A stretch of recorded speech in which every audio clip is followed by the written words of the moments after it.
All right, so I thought I would talk a little bit about Conan the Barbarian, 1983, Arnold Schwarzenegger, and Furiosa, about 2023, with, I can't remember who the actress is. But the movies are counterparts. Conan the Barbarian is basically the same skeletal structure of a story from a masculine frame or lens or worldview or something like that. Furiosa is basically the same story except from a feminine or feminist perspective. Now, it starts off very similar, except there's no father in the beginning of Furiosa.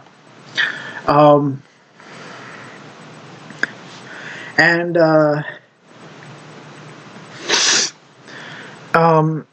Basically, you have the leader of the gang as a cult leader, conquering other people and looking to steal land and basically getting the good life and so on.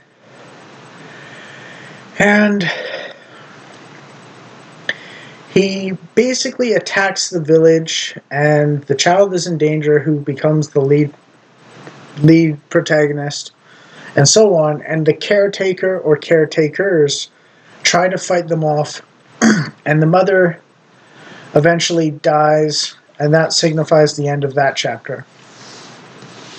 Then we're introduced to the slave master of Conan in the beginning, and Furiosa's basically slave master near the beginning as well, who's the slave master in Furiosa is Immortan Joe. I can't remember the cult leader of the motorcycles riding guy named Dementius. That's the guy's name. Anyways, Dementius represents Thulsa Doom, and Immortan Joe represents the redhead child who grows up to be Conan the Barbarian's master until he sets him free and so on. But it's feminist coded to kind of put men in a negative light almost entirely. But there's two characters that are men that are good to this particular person and so on. One is an enslaved wise man, and the other one is a worker for Immortan Joe after she transfers to Immortan Joe's care, and so on. He is basically a father figure to her, whereas Subutai and Valkyria or whatever, and the wizard guy are Conan's companions. And that's one of the key differences, is that the good male characters in Furiosa are basically father figures, whereas all the allies to Conan are companions. And that's the difference between men and women, typically speaking. And without necessarily going too far into the movie's details, the very ending, I'm going to spoil, is Conan the Barbarian killing Thulsa Doom with his father's sword, while Thulsa Doom says, I'm not your father, who is? And the ending of Furiosa is that she plants the seed her mother gave her right on Dementius's crotch to make a tree grow, and she picks the fruit and gives it to the woman that she is stealing from Immortan Joe in Mad Max Fury Road, which is Furiosa is basically the prequel focusing on Furiosa. And that represents the difference between the masculine way of approaching someone who has done the worst things imaginable to your life, and the feminine version of doing something to the man who's done the worst things to you in your life. And it represents a certain femininity on the continuation of life and so on, whereas men cut out evil that ruins the rest of society. So it's feminist coded in some ways, but it's also feminine coded, and it's masculine coded or man coded in another way, in the Nietzschean kind of way.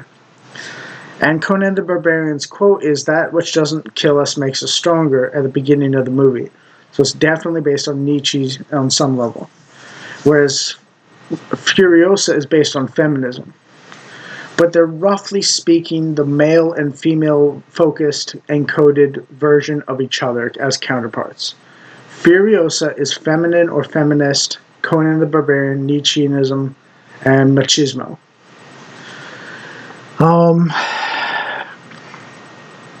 There's a third movie to think about a little bit in a way, where the Conan style character almost, in some ways, interfaces with the postmodern feminine or effeminate, which is not a compliment.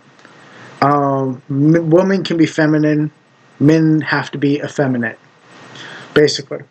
Effeminate, an overly feminist world in Zardoz interacted with the Conan and kind of ISIS-like, actually, or yeah, ISIS-like Conan, kind of pseudo Conan character Zed. I can't remember the woman's name in the Zardoz movie, but the peaceful, immortal society of people tired of life versus the animalistic, mass murdering, death worshipper, literally.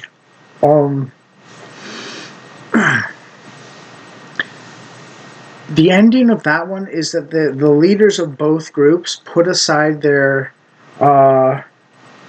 emphasis or focus on exactly that one thing through constant interaction and learning about each other on some level, and they finally marry and have a child. So it's sort of a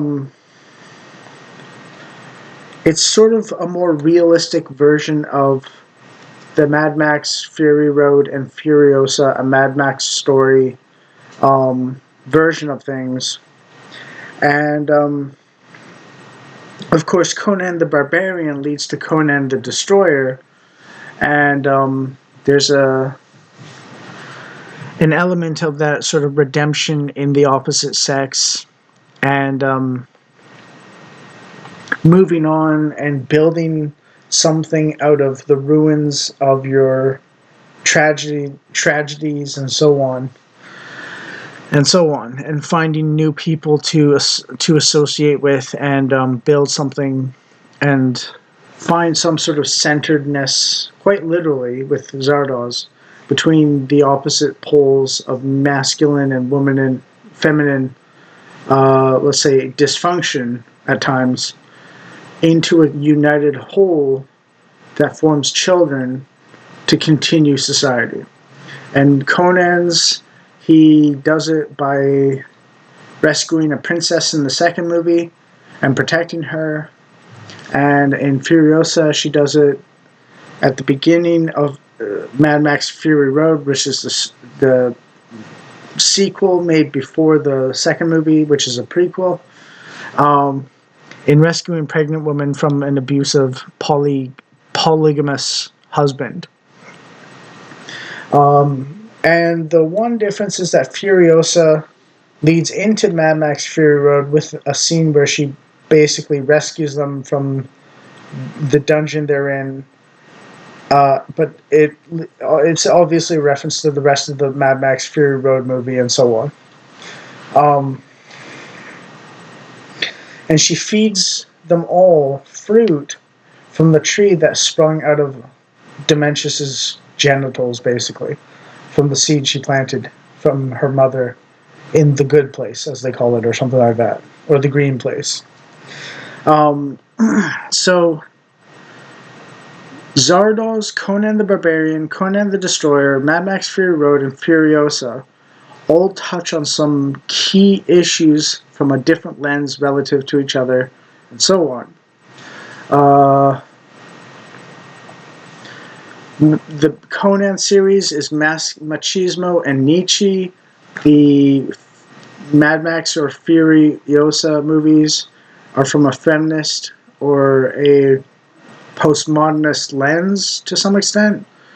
And the Zardoz is more harsh and brutal in its expressions, but it comes to a more Christian approach to the solution on some level.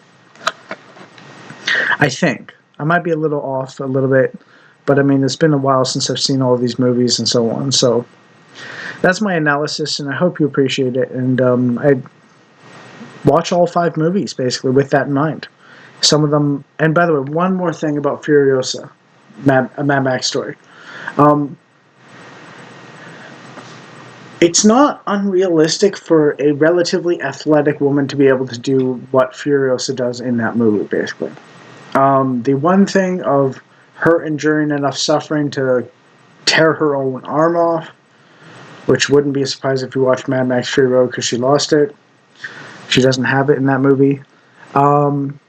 There's actually a real life story of a woman who didn't survive, but died eventually of an atomic bomb blast wave tearing all of her skin off. The daughter recalls that the woman who lost all of her skin came down the road, asked if the family was okay, found out her baby was underneath a huge pile of rubble, and then just lifted all of it up with her raw flesh against the wood and the stone and all that, lifting it all up to rescue her baby. And she died cuddling that baby. So